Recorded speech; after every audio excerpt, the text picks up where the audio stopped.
The amount of hatred that I have for Yamauchi as a character cannot be stated in any amount of video length. I hate this guy. I hate him so much. And I thought after last week, all signs were pointing to finally getting rid of the plague that is Yamauchi. And then they kind of curveball me a bit. And then they start painting a target on our boy's back. And I'm like, if you paint a target on Ayanokoji's back, God help you all. But honestly, it was looking a little rough, and I was interested to see because I was like, who in the hell could be dumb enough to target him, right? Like, who could be? And as soon as she drops Yamauchi, I didn't even question it. I was like, that dumb mother, you have to be shitting me. There's no way they actually are doing this. And then he's like, no, it's actually Sakayanagi. I'm like, that makes a lot more sense, using the dumbass as manipulation, and of course you wouldn't actually give the full answer away. But it doesn't change the fact that the worst character was manipulated by a very talented manipulator in order to turn at least half of the students against Ayanokoji. And I guess when you think about it, yes, Yamauchi is the most, like, you ain't gonna shed a tear if that character dies and you come to school and you learn he's no longer come to class. He's a douchebag, like, let's be honest.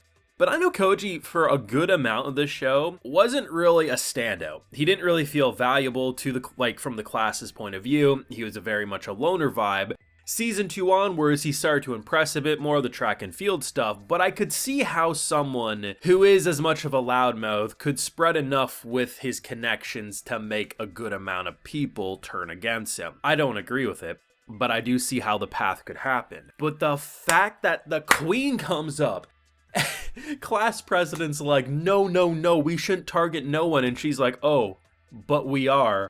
And points, I thought they were cliffhangering us. I was like, there's only one answer for her to say, but I thought they were gonna drop a cliffhanger, and holy hell, I have never been more excited to see this man. The only way it gets better is if they publicly humiliate Yamauchi on his expulsion. Like, they drag him out by his legs, I don't know, tie him to a flagpole, just torture. I do not like this character. That hatred is not going away. I knew our boy Ayanokoji wasn't gonna get expelled. I knew there would be some twist to it, but holy hell, man. That was a bit of a roller coaster in the second half. I have a full live reaction over on my Patreon if you want to see my mind break at a couple of points in this episode. It's over there if you're interested. This was a great episode. I am loving this arc. This arc specifically is my favorite thing that we've seen in Classroom of the Elite, including all 3 seasons. I love it. It's the most basic of exams because it's basically just a popularity contest, and whoever has the least amount of popularity or can be manipulated by the most popular people to side in a certain way, we remove the weakest link. And I think what Ayanokoji is kind of like looking at in a lot of ways with this test is that 20 million points, like if you scrounge up 20 million points, yeah, you can stop someone from being expelled. But why would you? At this point of the school year, right? Like, you should remove the weakest link, because at the end of the day, as much as class harmony was there for Ayanokoji's class specifically, there is some weak links. There really is. Not in the way that, like, oh, just because they're not super talented or they're not smart enough, but it's like, there's some generally shitty and just bad apples in the batch. And honestly, the fact that someone like Yamauchi, who was so okay with rumors and was so ready to just, like, bury people and hurt them, and then how quickly, like, when he realizes that he's not doing so well, he just takes that fish. It's like a fish in the ocean, man. There's no bait on that hook. There's nothing. But he willingly stretched his cheeks, pierced that thing, and said, bring me up to shore. I'm gonna get ate by that fisherman. Because that's basically what he just did with him agreeing, probably with no strings attached, to help spread some malicious intent. Even though at the end of the day, it was Sakayanagi who was like the mastermind behind all this, at the end of the day, he also helped, right? Like, he pretty much, he made that class unity, that class morale fall, and obviously she used the dumbest character to help, you know, do what she needed to do. Obviously, you have certain characters who are basically doing their best, you know, basically dating the student council president in order to get pretty close to the amount of points needed. I think she's like 4 million off or something like that. But at the end of the day, when you really think about it, if you scrounged up even 20 million or close to it, save them points for a rainy day when there's actually someone worth saving. Like, there's so many people that in each of these classes that you don't actually need, and maybe it's time we start cutting the dead weight off. Obviously, given, how they're trying to go about it, it makes sense why they're not, doing everything in their power to resist. But for Horikita not really having a lot of spotlight this season, I mentioned it last week how it felt like she was getting a bit more in this episode, or last week's episode. I like what they ended up doing with her brother because, like, they say in this episode, I was like, I don't even think we've ever seen this, but it was at the very beginning of season 1 by the school gates. That was really the last time they had a proper one-on-one conversation.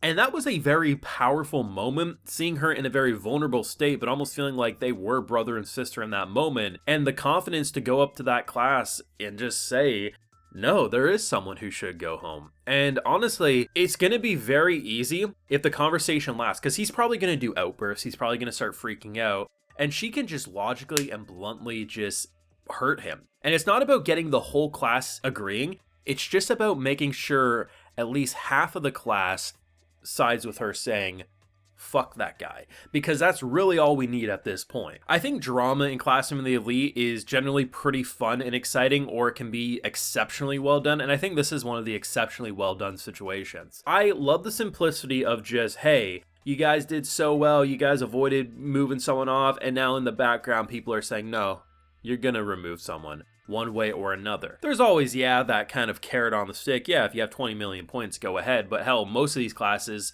actually all of these classes, couldn't even do it by themselves. We literally see that with our girl having to go date someone and basically use their points. And obviously, when your student council president's giving away that many points, you're probably not going to be happy about that either, because your grade's kind of in, shit out of luck sort of a thing, or your class is. It's such a good arc.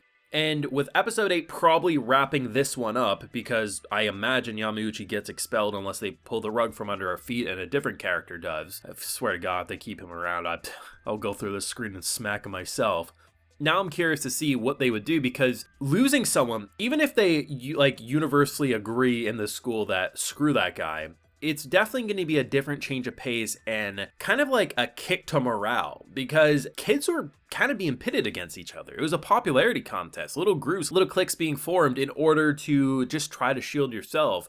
The harmony we had even like 3 episodes ago, it feels like in a lot of ways we're kind of getting back to like the beginning of season 1 where tensions are at an all-time high, and I think that would be very interesting to see how they would leave season 3 off, because I think by the end of this season we should be done this school year, or pretty close to it anyway. But I don't know, this was a memorable episode. There is so many little things at play, and to watch a character like Ayanokoji just kind of accept that there's not much he can really do, that someone's getting voted off and it is what it is, and oh, they're targeting me, interesting, I probably can't figure it out myself. Oh, you said this name? Oh, clearly the girl who walked in and took him outside the class is actually the mastermind, but still, that kind of sucks. I wonder what I'm gonna do. And then in comes Horikita with the big dick energy, and I love it. Now, those are my feelings on this week's episode of Classroom of the Elite. Let me know what you're feeling down below. Leave a like if you enjoyed, subscribe if you're new around here, of course, ring that bell, and like I mentioned, we have a full live reaction over on my Patreon, and hey, while you're over there, I'll also give you a video shout out. So today we have Bassman280, Waka, Merc, Sebastian Just,